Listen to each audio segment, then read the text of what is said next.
અને ઉપર તો કોઈ પોલીસ પકડે નહીં સ્પીડ માટે, એટલે પછી દે ધનાધન.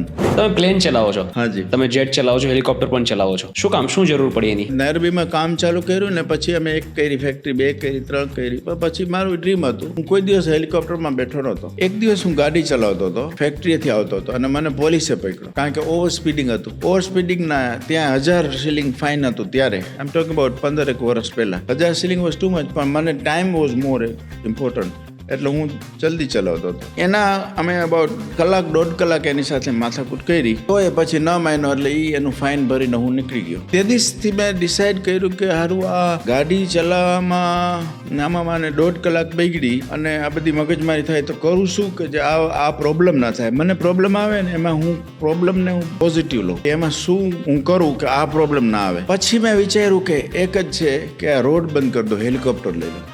અને આ સાચી વાત છે. ત્યારે જ હેલિકોપ્ટર અમે આવ્યું, પછી પાયલોટ ચલાવતો. અને પછી મને તો ઈચ્છા હતી જ, કારણ કે ક્યારેક પાયલોટ કહે કે હવે હું હમણાં આવું છું, મોડો થઈ ગયો, પછી હું શીખી ગયો. અને ઉપર તો કોઈ પોલીસ પકડે નહીં સ્પીડ માટે, એટલે પછી દે ધનાધન. This is so inspiring. કેટલી અદ્ભુત સ્ટોરી છે. હું બોલું છું તો મને ગુઝબમ્સ આવે છે. આઈ નો.